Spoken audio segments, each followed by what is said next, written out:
Good evening, everyone. Today I'm going to present the topic maximum margin classifier and related machine learning models like support vector machine, decision tree, and random forest. Machine learning helps computers learn patterns from data and make predictions.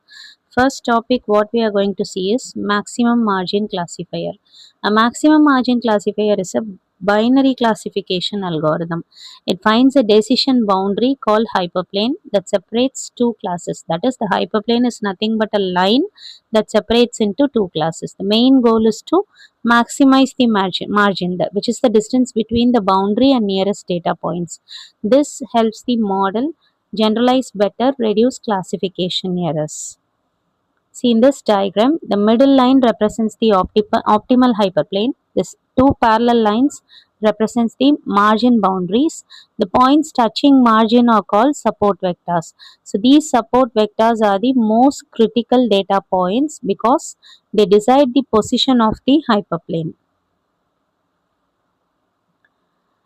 We can see a real-time example here. Let us consider we classify students such as +1 who are placed and -1 is not placed. So based on aptitude score and programming score, many separating lines are possible, but maximum margin classifier selects the line which leaves maximum gap between classes, uses only critical students near boundary.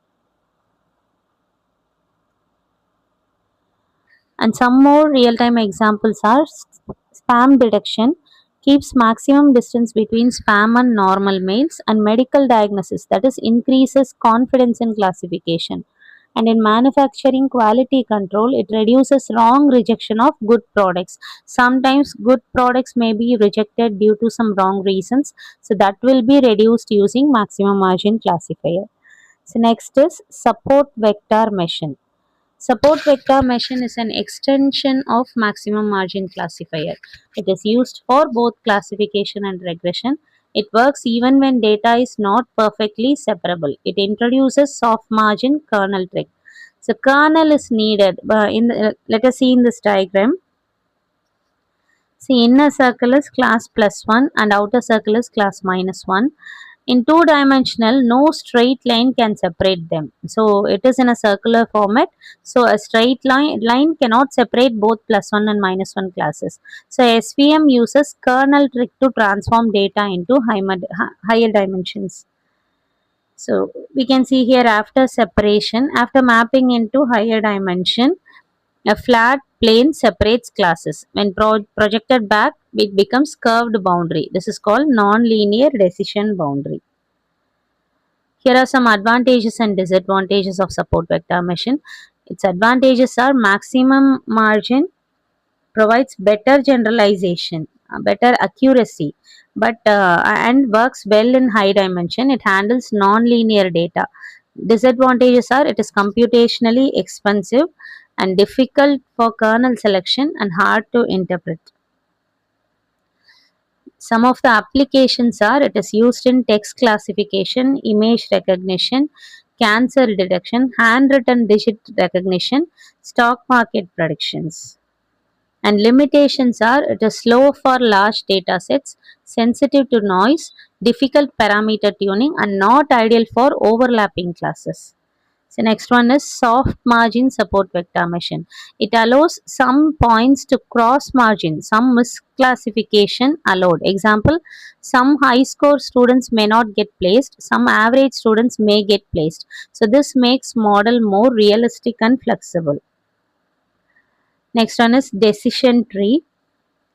Decision tree is a supervised learning algorithm. It is also used for classification and regression. It splits data set into smaller subsets, forming a tree structure. So these are the components of a decision tree. That is, a root node is the first decision point, internal node is the condition check, and branch is the result of condition, leaf node is the final prediction. So here is a placement example tree. So features are aptitude, programming, communication. If programming is good and aptitude is high, prediction is placed. So this shows rule based prediction.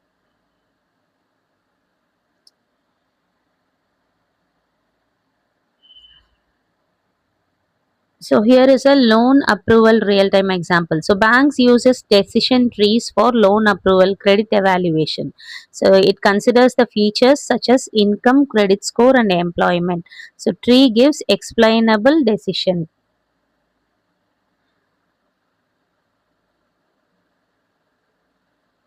Here are the advantages and disadvantages. So advantages of decision tree are it is easy to understand, no normalization is needed and fast prediction. Disadvantages is overfitting, unstable model and less accurate than ensemble models. Next one is random forest. So random forest is an ensemble learning algorithm. That is, instead of one tree, it builds multiple trees. Final prediction is majority vote, that is classification, and average, that is regression, will be found. So here is another placement example. So tree 1 and 2 are placed.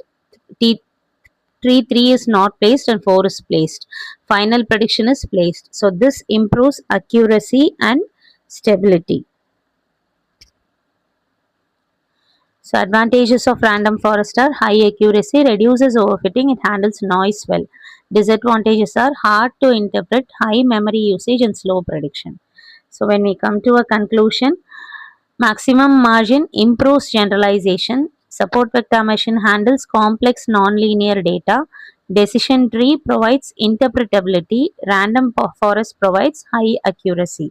Thank you.